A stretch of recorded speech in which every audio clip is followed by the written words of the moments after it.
Okay, good morning. We're in Hemshech Ayin Beis, volume 2, page 1151. Aleph Kuf Nun Aleph. Again, for anybody that wants to follow with the text, go to ayinbeis.com. It's all uploaded there, the PDFs of these pages. So, we finished the end of the paragraph at the bottom of 1151.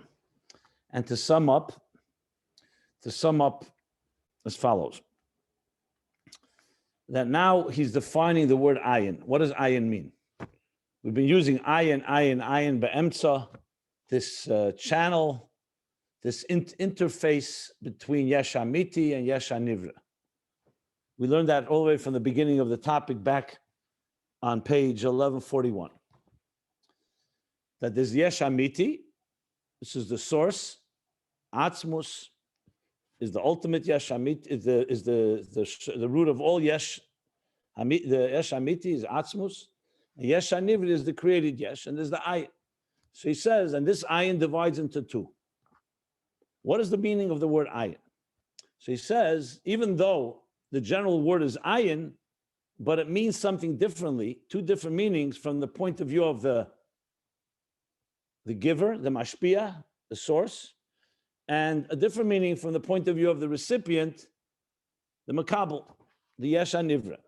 And what's the difference, briefly? From the yesh amiti's point of view, the ayin basically means insignificance. Everything is absolutely insignificant, only a reflection that has no impact, and he's completely removed from it. So ayin means it's nothing compared to the yesh amiti. That's why it's called ayin. Yesh amiti is the true reality, and the ayin is just a reflection which has no significance in comparison to the yesh amiti. And he discussed the whole thing on yasham leishanisi. Okay, what about, so the word he used was heder tfisas makom klal uklal. It doesn't have any tfisas makom. So really, it's reflecting ayin there, the infinite distance between atzmus and everything else, including even the atzmi, as he said. How about from the perspective of the yesh nivra? We can't say that. We can't say the yesh nivra is so great and high that everything above it is insignificant, obviously, because the exact opposite is true. The yesh nivra is at the bottom of the totem pole, so to speak. It's at the end of the process.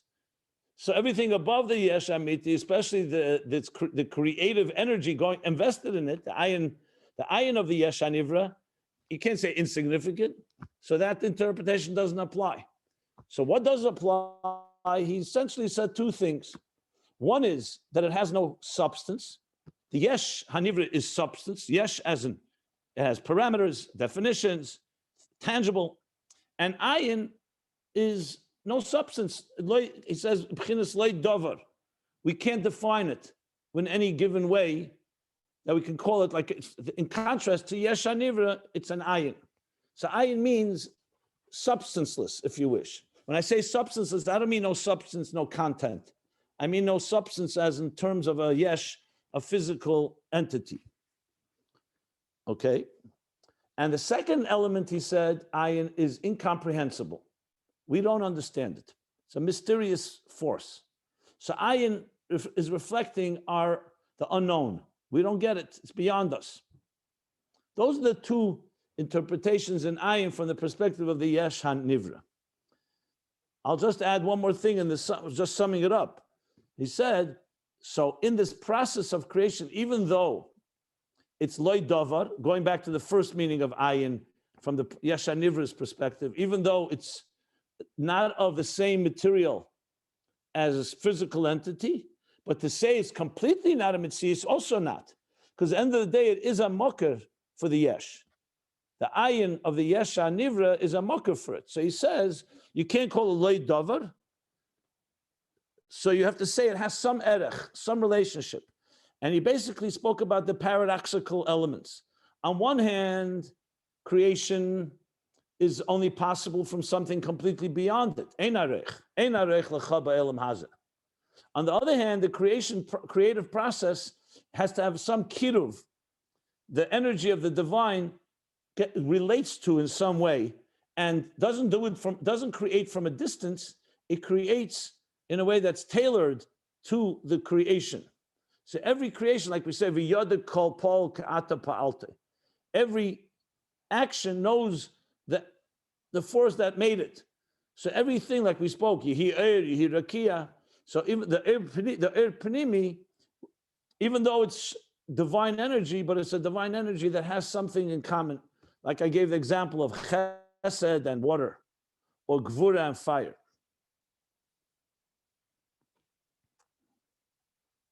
So there you have it, the two elements. So we have two different interpretations in Ayin from Das Elyon, and Das Tachten is the second, which is that it's not Teifus Mokim, has no significance.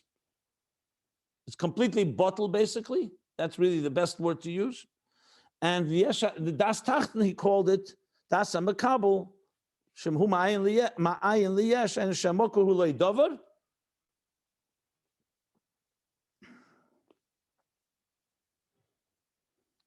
So we understand it's something beyond us, Lei Dover. And the second thing, that ain't a musik, Bahayesh. It's not understand, like the man, when they said Mahu, what's the man? A mysterious entity from another reality. So the last line he says, something that's not comprehensible, something that's not understood, you can't call it with any other name except Ayin, which basically says it's an unknown Ayin. Okay. Now he continues. What is Ayin Mamish? Ayin Mamish is not built in Musig. How would you define it? Can you show me the line you're referring to when you see Ayin Mamish?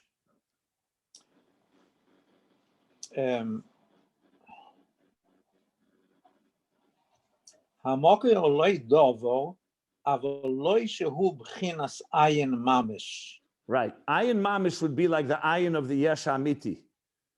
It's Mamish Ayin because it's completely insignificant mitzad the Mokir, mitzad Yesh Amiti, and it's Ayin Amiti from the point of view of Nivroim, it's also Ayin Mamish. We have absolutely nothing in common with it. It's pure Elikus.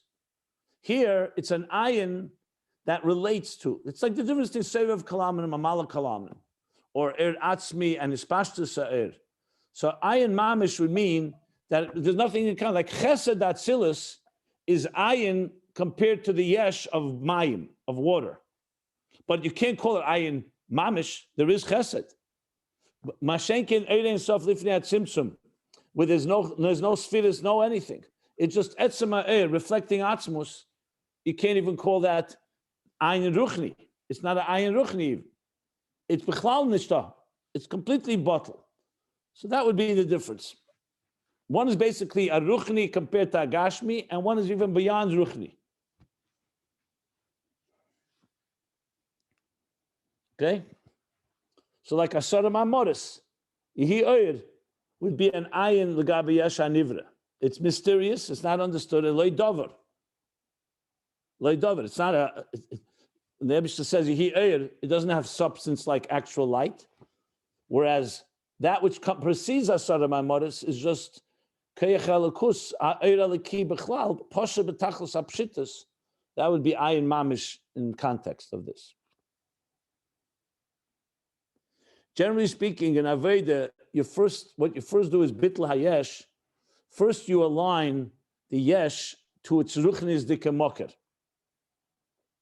Then, from there, you travel higher to get to a place that's even beyond that. It's been a big theme in Ayin Beis. If you remember the three meanings in Sfira, he said Sfira comes from the word Mispar, a number. That's very definable.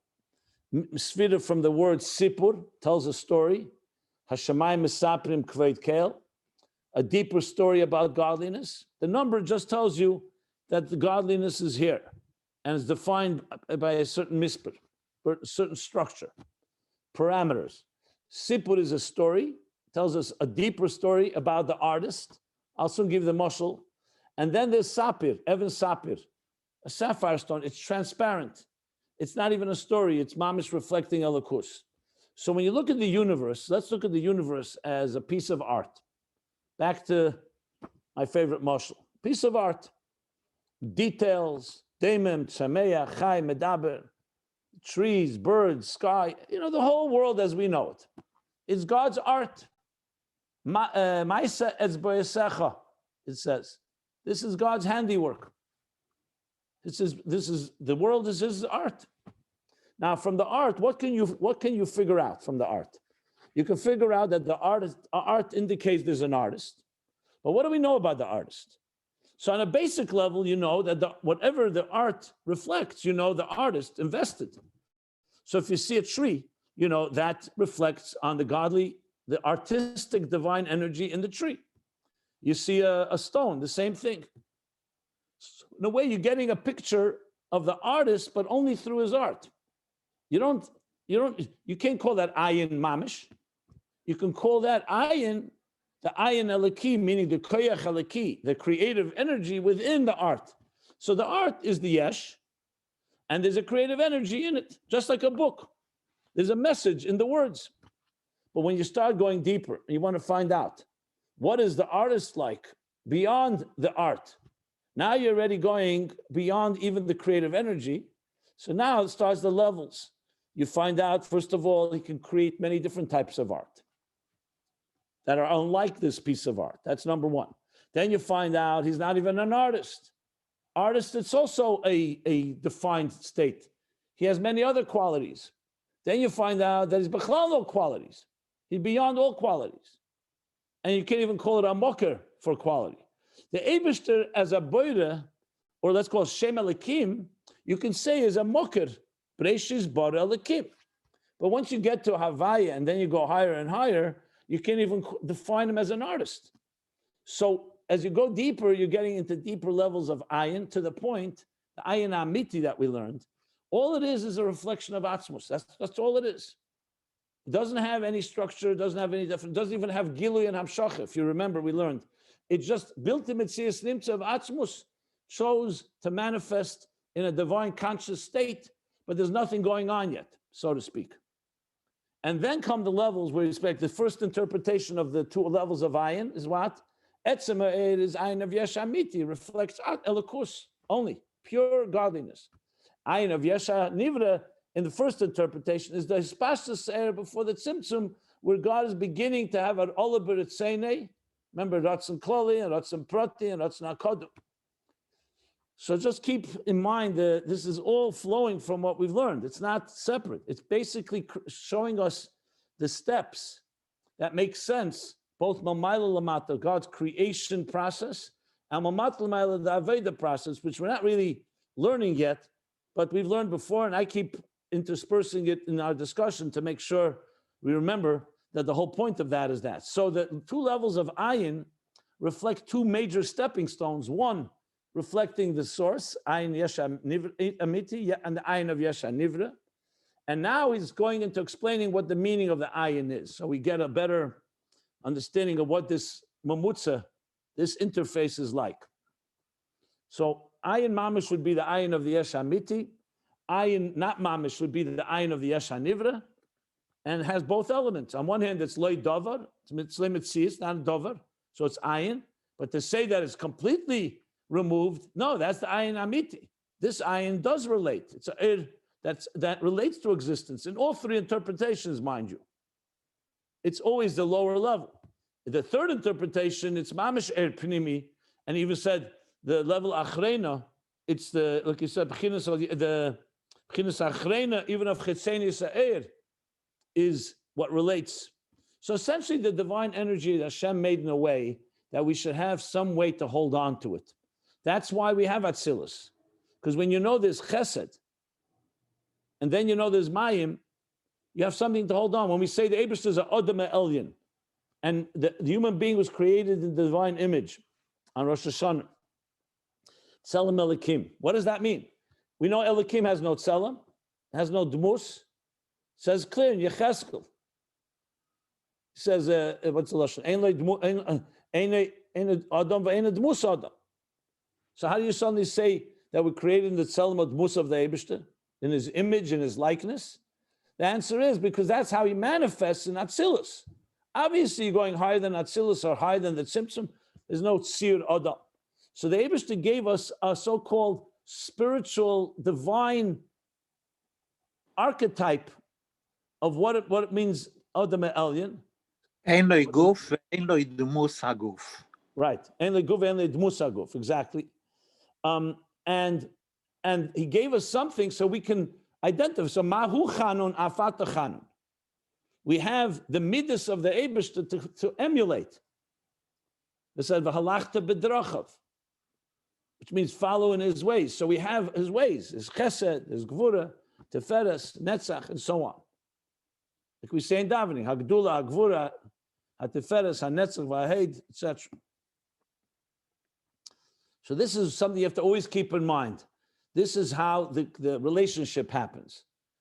We as human structured beings cannot jump into bli gvul. We have to go through first the levels of Eir HaGvul, Koyach HaGvul, and Eir HaGvul as we go higher. And then of course, there's a point where Eir HaGvul meets Eir HaBli Gvul before the Tzimtzum, but I'm not going to go through everything right now. So keep all this in mind. This is all part of this big picture of the whole interface.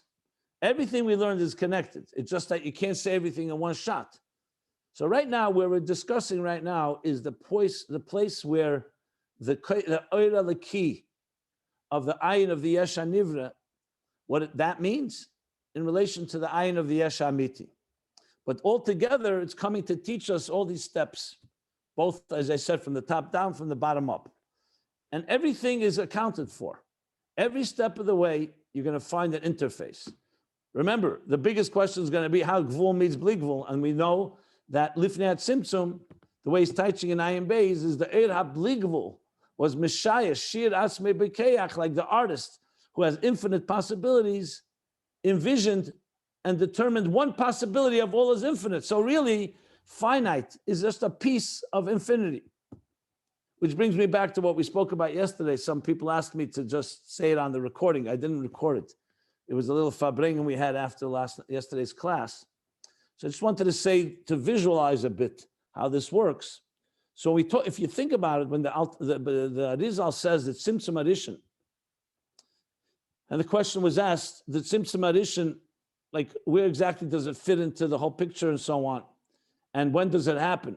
So as I explained, the Alter Rebbe from the Magid, there is no such thing as when, because Zman is a creation. The Tzimtzum itself created Zman, so you can't ask about before. There is no before. There's no before, basically. So how do we wrap our head around it? Not that easy. So I just wanted to give a little visualization. If you think of the Tzimtzum, as he says, leaves a cholol u'mokum panei. A cholol means a hole, and a mokum panei a space, which is just a physical example that the infinite divine energy, completely seamless shape in his divine energy. It filled everything. And then he says, Silika er alatzad, basically conceal the light and allowing space. So from the point of view of the source, nothing's concealed, but like the teacher. But from the point of view of the recipient, now there's a space, so to speak, for independent consciousness. Then comes the kav, the stream, the narrow stream that creates and shapes everything. Fine. So if you want to visualize it, you have to think of it like this. This cholol, remember, has an igul agadol around it. It means Eir Ein Sof is just not conscious within this cholol, within this space. But it doesn't mean it's not existent. So one way to visualize it, think of all of existence, from the beginning of time till the end of time. From one corner of space to the other corner. The whole space and time. As much as we'll ever know it, or beyond even what we know. All space and time. From Bereshis Bara, the second of creation. And every part of existence and the universe and all the universes and solar systems and other systems is all within this cholol. So basically think of it like an island, like an oasis, an island within a whole Bli Gvul divine consciousness. And the divine consciousness is making an effort to make sure the island is not fully aware of it. Because if it would be aware, it would disappear. It would be like the ocean would cover up the island. The Eir Ein Sof would basically submerge everything. Just again, it's a mushal. It's not a perfect mushal. Because when the water covers, there's still earth there. Here, it would completely eliminate everything. So essentially, existence as we know it is like a piece. Think of it like a circle or an island within a vast, infinite field of energy. And that too, the field of energy is still Oyer Ein Sof. Atzmus is Bechlal not subject to all of this. Because Atzmus is not an island and he's not Oyer Ein Sof. He's not conscious, he's not energy, he's not energy. Atzmus is built in Mitzias Nimtzu. So if you wanted to visualize it, it permeates the island and it permeates the Oyer Ein Sof and it's beyond them both. And within it, it's not relatable. You can't talk about Atzmus because then it doesn't work in our structures. We are structured human beings. We're not Atzmus. But Atzmus created a system that at least we can wrap our head and say, okay, so the gvul of existence is like, so to speak, a corner or a piece of a very big gvul entity. And the kavana of Dira B'Tachtenim is to connect the two, that the gvul should become aware, the island should become aware of all that's beneath and beyond and within it and so on. So in the mashal, it seems more like an island and everything around it. But the truth is, if you think about it, like the Alter Rebbe says in Perek Memches and Tanya about Seviv Kalaman, he says it doesn't surround it, it's within it. It's just not, we're not aware of it. So if you want to visualize the next step, now take the mashal and say, okay, it's not water around an island, the Bligvul. The Bligvul is in the island, but it's not on the conscious level of the island. So in that sense, the island becomes so-called the tip of the iceberg, and beneath it and within it lies deeper levels, all the way to Bligvul, all the way to Lifnat Tzimtzum, and all this is right now, as we speak, all the time. All these steps are happening all the time.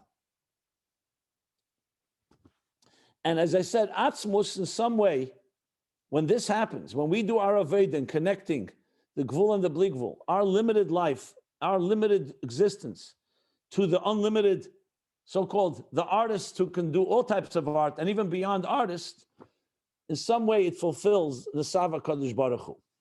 And you cannot explain it because the Sava of a taiva is stuck in kasha.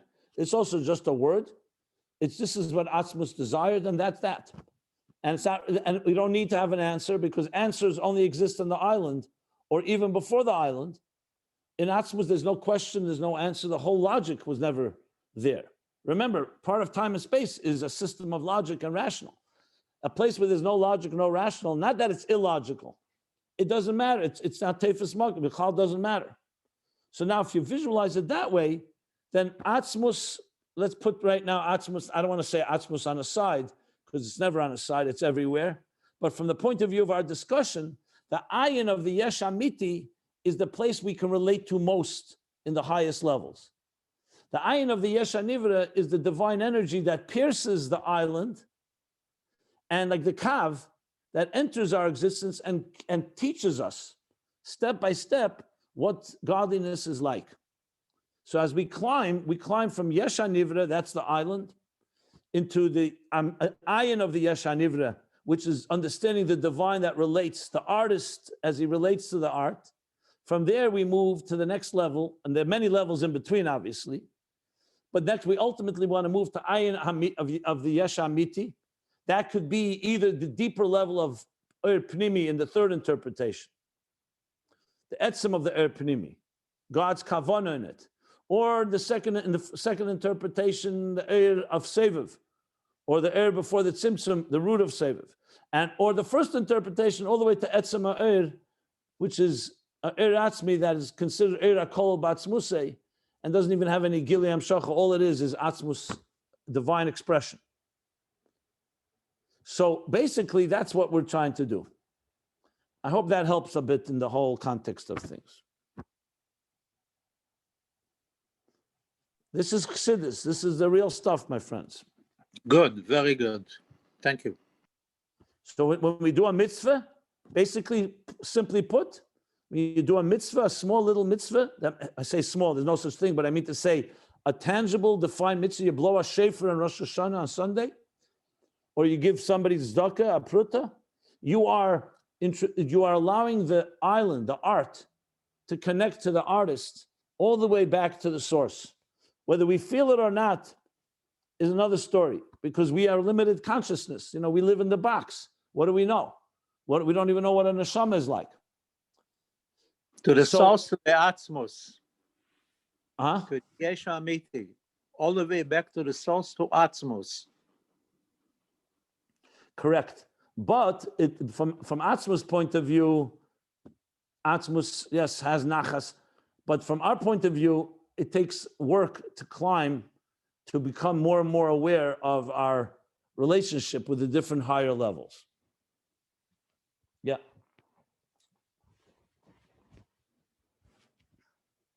As a matter of fact, the Yud Gimel Tishrei Tafshin Mem, a very interesting Farbrengen, the Rebbe explained that Tkiyah Shefer, it says in different Maimorim, reaches different levels. Sometimes it says it reaches Malchus.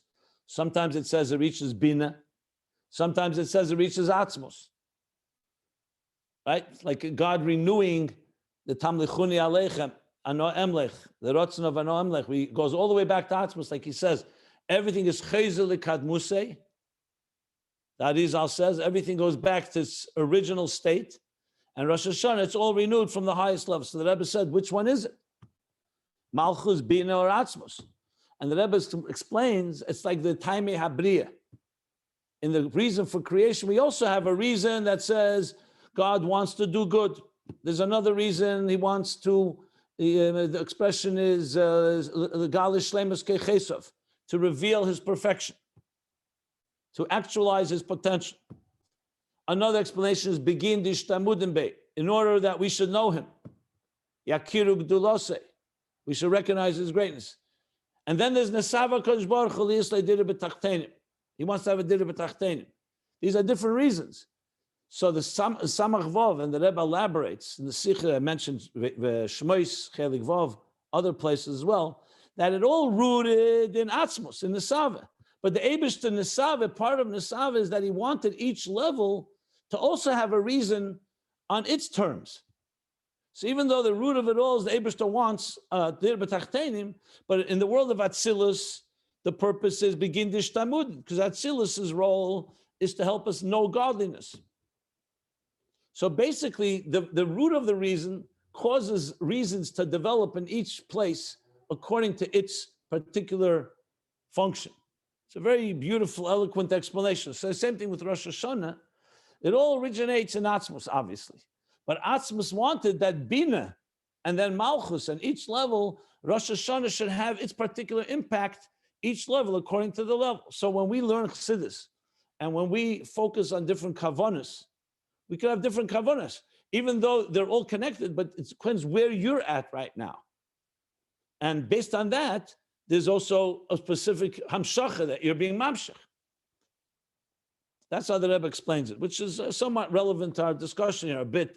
Just wanted to connect it to Rosh Hashanah.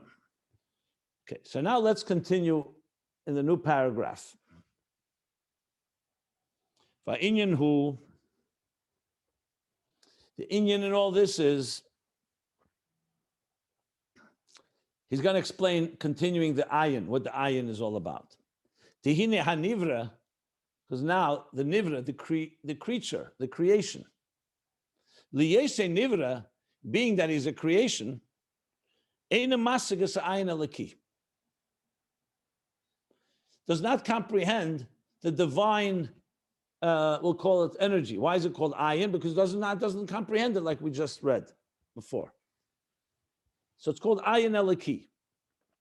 It's like an unknown. It's there, but we don't relate to it because we're creation. Ki, and now he's going to explain why. Ki ha'ayin elaki, mistater mimenu. The divine ayin, that divine higher level, I'll just use that expression here, the divine energy, conceals itself from him. From whom? From the creation. And that concealment is what allows him to be a nivra. In other words, well, he's going to say it in a second. but I'll just say it in my own words. Ilu nitna ayin lires, the Alter Rebbe writes in Pei Gimel, Shaychet v'amuna, if the eye could see the divine energy within it, it would become completely nullified. The imo yemasigas ayin eliki. There he says to see, now he says to understand. If he was able to comprehend this ayin eliki, lo yoyib b'chinas nivra klal, he wouldn't at all be a nivra, a creation, a creature. So he's going to explain now what we learned before, but let me just stop a moment. You could ask the question, why not? We're not talking about kol yachol now, that God can do anything. Why? But why can it be possible that you can be a nivra and you're completely aware and understand the divine energy within you? Think of a body that we completely comprehend, the soul that's giving us energy. Why is it a must to say the body would disappear? Anybody want to weigh in? I mean, I'm going to answer it, but in case you want to suggest something, why can't you say it's like a fish in water?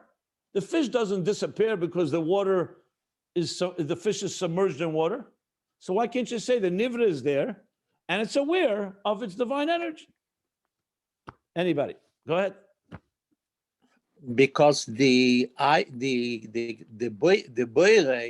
the ayin, is creating how is it creating? By covering itself. So the yesh and nivro is not a real yesh. It feels like a yesh because it's covered, but in the second that it's being revealed, the yesh is realizing that it's not. There's nothing. It's not like fish in the water. The water is not creating the fish. Okay, nice, fine. So basically you're saying, since it's the creative energy, that if the energy was revealed, you wouldn't see the creation, you see the energy, basically. We also could say that even on that level, there'd be that picture of the creative energy that would create the person.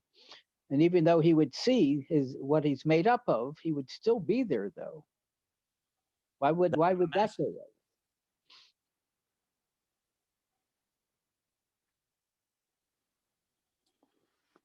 So you're repeating my question, right? Okay. Of course.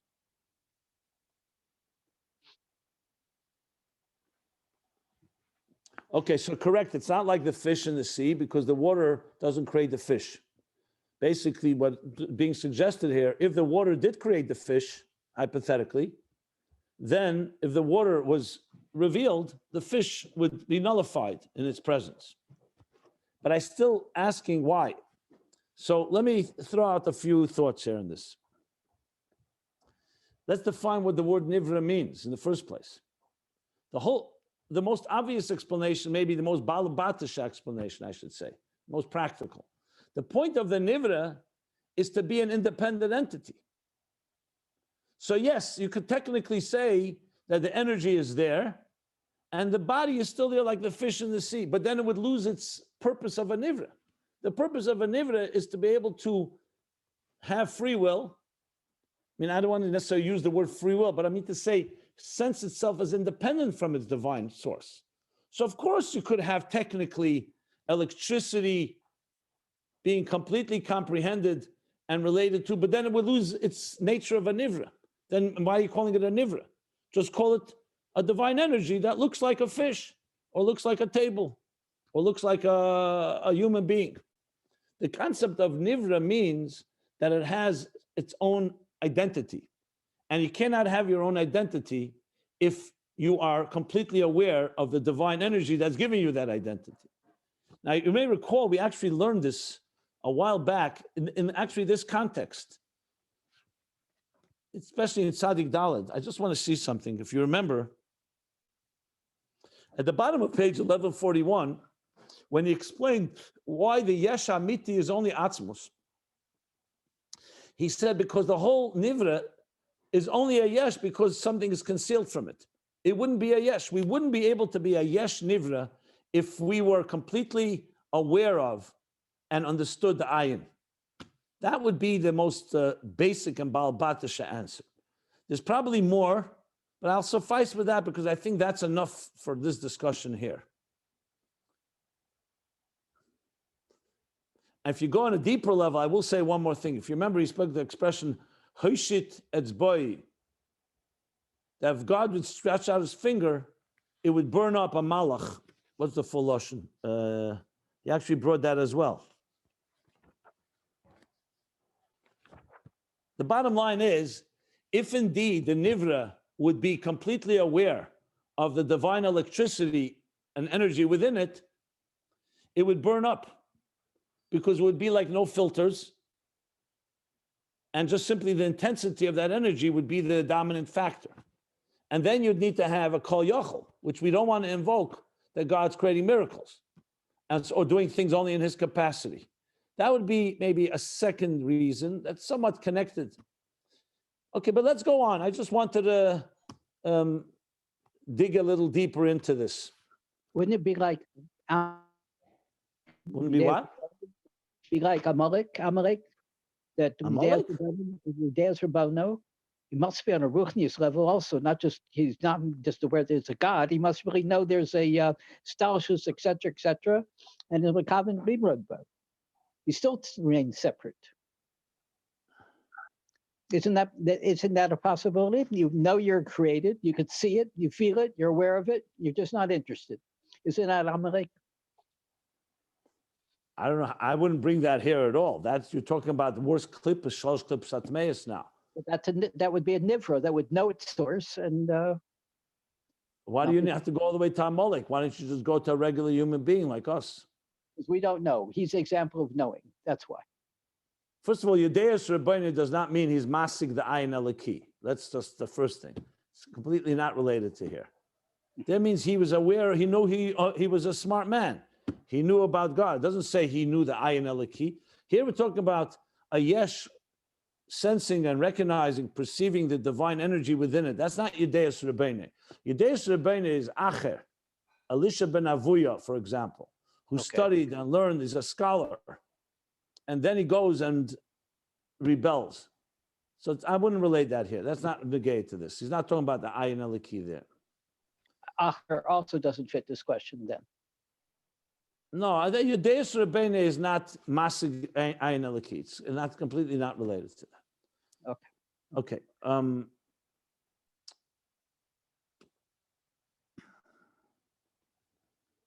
The imoy masigas ayin eliki lo yebchinis nivra klal. He wouldn't at all be a nivra.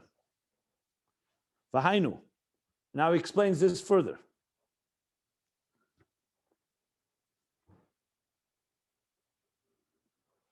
Just 1 second. V'hainu. The imhayes. Even though this avasayesh hu ayidei shakayach alikim mislabish ba'nivra.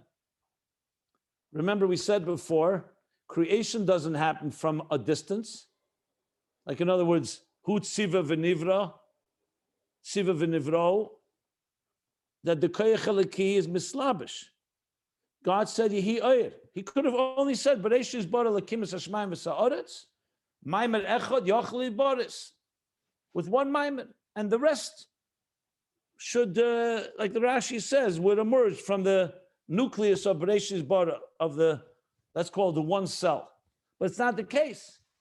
God took 6 days and Asar Mamoris and the letters of the Aleph Beis, and as the Alter Rebbe says, those letters break into more letters and more words. Basically, God created a creative, if you wish, a creative code language. There's an Aleph and there's a Beis and there's a Gimel. Yehi Oyer, Yehi Rakia, Teitzi Eretz Desha, etc. So the Elikus is mislabish. Yes, the power of creation is completely beyond, but the process of creation, like we learned many times, is the koyach is definitely a power that's beyond everything. Actually, it's the power of Atzmos, if you really go to the top. But the process was through letters, through slapshus. What he calls keich elikim mislabish ba'aniva. This is mamala kalalman, pnimi. It's not just like a soul giving energy to the body. The energy manifests itself, the vision into the eyes, and hearing into the ears, and intelligence in the brain. Same thing. Etc., etc. Is barley ill, as was explained earlier, the inyan yesh ma'ayin. In the union of yesh ma'ayin, sheyesh b'zeh beis inyanim, that the creation of yesh ma'ayin, a yesh, from the ayin eliki, there are two elements, two aspects. For who? Sheisavusei b'derech ein hareich, hainu b'chinas reichuk. Like this we discussed. He's discussed it earlier here, also discussed it earlier, like I said, I believe in page 1141. Now, one thing is that it's sisavus is b'derech ein hareich. It's a leap. Because yesh and ayin, to create a yesh, does not evolve step by step. From ruchnius, you don't get gashmis. As much as spirituality would evolve, it wouldn't turn into physicality. So you need an ein hareich, a power that's beyond. He calls that b'derech b'chinas richuk. That is from a distance.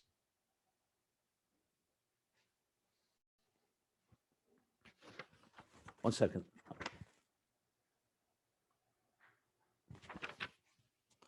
V'gam hu b'chinas kiruv.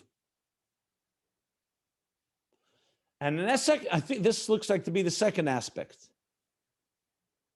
That the creation, the savas is also b'chinas kiruv. There's an element of closeness, not distance. Shezeu b'chinas islapshus koyach hapoyel b'hanifel. That it's not remains apart. So that's why I said the creation, the power of creation is b'derech lichuk. Only a creator can create creation, nothing else. But the process of creation has an element also of kiruv. And that's the islapshus, that the divine energy, once it has the creative power, is bislapshus, it manifests, it internalized, it encloses itself, koyach hapel, the power of the producer in the product. The Magid, the Mittler Rebbe brings in a Maimer, Alter Rebbe as well, I believe, to prove that, to establish this, he gives the example that the Magid once saw a keli, he saw a vessel, he saw a piece, a container, and he said that the one who made this container was blind in one eye. It's brought in the Maimorim, and it says as an example because he saw the koyach hapel benifel. Now you could argue maybe he saw that the keli was somewhat misshaped. And when you look at the misshape, you say must have been that one eye wasn't working well or at all. I don't think that's a pshat there. Because then what's the chiddush? You don't need the magid for that. Anybody can see. You sometimes see something's a little lopsided, so you know there must be a problem. The point there he wants to say is that there's some koyach hapel benifel that obviously it's human, so it's not the guy who made the keli was yesh miyesh, it wasn't yesh ma'ayin. But just as an example. So in other words, the way God created existence was not from a distance, in the sense, poof, here, created. There's the creation power of creation, but the way he did it was he engaged with it. He related to it. You know, the example, let's say, of a teacher. If the Eibishter wanted to teach Torah in a makivdika way, like in the way of, from all the way, then he wouldn't call Moshe up on Mount Sinai, and he wouldn't learn with him every day. He would say, download the Torah into Moshe's mind or into the Jewish people's minds, and that's that. But it's not the case. The Eibishter said, Aser sadibros anechi and v'layilacha, I'll call dibur dibur. The Jews heard it. And then with Moshe, he spent and taught him. How do we know? We hear all the details. He didn't just teach him. He even paused. Why did he pause? Because the Eibishter came down bislapshus, like a teacher to a student, and paused when Moshe, parsha parsha, between one parsha, he paused. That tells you right away it's islapshus. If God would have downloaded it in one shot, he could have just downloaded the whole Torah, and that's that. But that's not the way creation, that's not the way Hashem wanted to do it. And creation is b'derech islapshus kiruv, koyach hapoyel ba'nifel. So each nifel, each product of this universe has a unique, particular divine energy within it.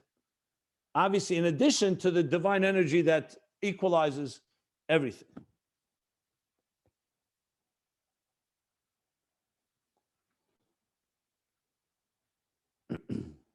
So where's he going with this? He's coming to qualify that even though the Nivra does have the Koyach Haliki within it, the Islapshus, he didn't finish yet the sentence, the phrase, but he's going to come to say, nevertheless, it's still a mysterious and unknown entity, cannot be revealed to the consciousness of the Nivra, even though it's there. So let's continue. We'll see where he's going with this. He says, Umakol Mokim, nevertheless, is the Ima Yes. Now he's concluding. Hislapshus Zeis, this Hislapshus, this enclothing or manifestation internally.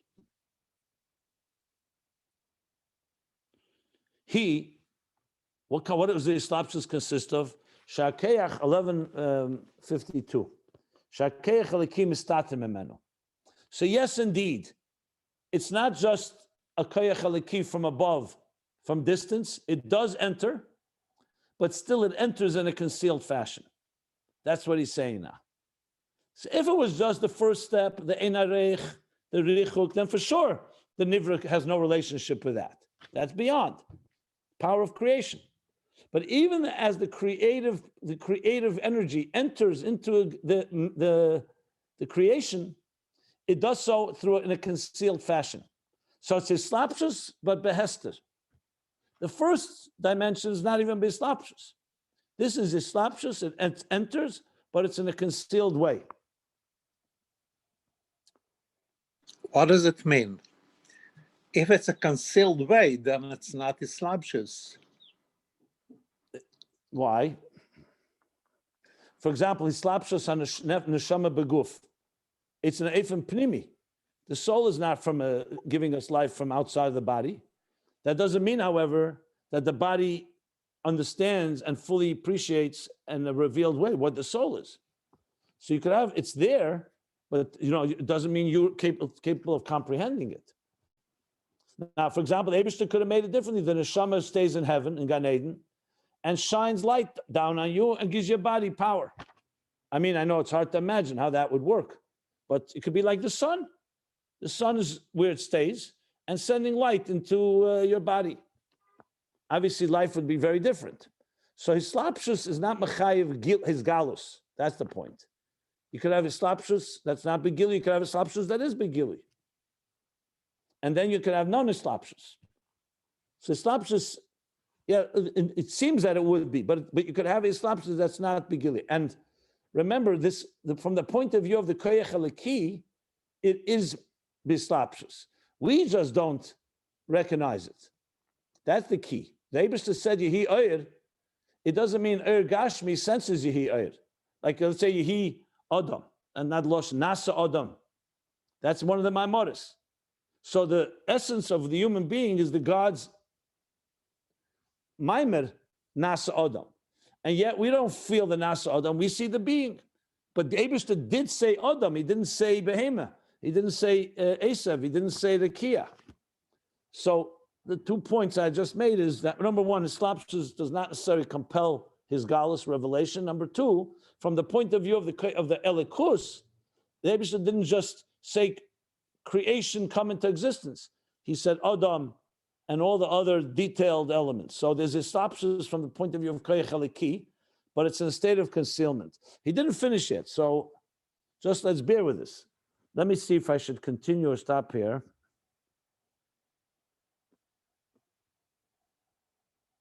Yeah, let's stop here because he's not going to go into Ilva Olol and Yesh Ma'ayin. But let's put it this way. He didn't finish the topic yet. So keep your minds open because there's much more to go here. I'm just looking how it flows here. And interesting, we're going to Rosh Hashanah Tafshin Pei Aleph. These are Rosh Hashanah Maimorim Tafshin Tafresh Ayin Vav. So we're talking about 105 years ago. So, but it's Rosh Hashanah. So the pace we go, I see we can catch up to Rosh Hashanah every few years this way. So we're suddenly learning a Rosh Hashanah mimer. So keep that in mind. So he's going to go now soon to Rosh Hashanah discussion, actually. So pretty much Ashgacha Pratis. I see, if you go to the next page, he starts talking about Rosh Hashanah. Because this mimer we're learning was said the second day of Rosh Hashanah, Tov Reish Ayin Vov. This would be the last year that the Rebbe Rashab would be in Lubavitch. And now we're 80 years from when the Frierdiker Rebbe came to America and dedicated 770. That's an interesting confluence of events here. Just pointing it out. Okay, good. So let's stop here. You spoke about it just now, about 80 years for 770. Right. You spoke about it. I know. Yeah, I taught the mimer, Shleisha Dvarim, yeah. I don't know if you heard it. It's a really powerful mimer. That's a mimer that is gewaldig. Lost to everybody to hear it. Unbelievable. I'll just tell you one word from the mimer at the end that's mind-blowing. He brings the Pirush of the Alter Rebbe, Al Shleisha Dvarim ha'elam oimed, Al Shleisha Dvarim ha'helam oimed. And a whole explanation, how could you say the helam stands on Teira Vedim Milas Chasadim? Why? Because the helam is B'shvil Hagili. It's actually a theme from Ayin Beis. But then the Frierdiker Rebbe adds a Pirush. You know, we say Chayiv Adam Leimer B'shvili Nivra ha'elam. At the end of the Maimer, the Frierdiker Rebbe says, Chayiv Adam Leimer B'shvili Nivra ha'helam. That when you see concealment, you have to say, you have a chayiv. He says, a chayiv al kol echad ve'echad, to recognize the helam was created for you in order for you to reveal the deeper gilui that's in it. Well, I find that to be awesome. And that means every time you see a darkness, it's not just, okay, darkness, let's get over it. You need the tzedek aliyah. It's created because of you in order to be megala. And remember, this is 1940, in middle of the Holocaust. So quite obvious that the Frierdiker Rebbe was talking about the helam of the time. Just wanted to share that word at the end of the mimer. Yeah, it's Kedai. That mimer is a very unique mimer. That the Frierdiker Rebbe said it upstairs in 770, 80 years ago on Chaf Alefel, just a few days ago, last Thursday. Yeah, okay. Is it printed? Yeah, Tov Seif Maimorim Tov Shin. Chaf Alefel, it says Chanukas Habayis, Chaf Alefel Tov Shin. It's printed. If you go online, you see the program we did, it has the whole text there. Yeah. Okay, my friends, let us stop here.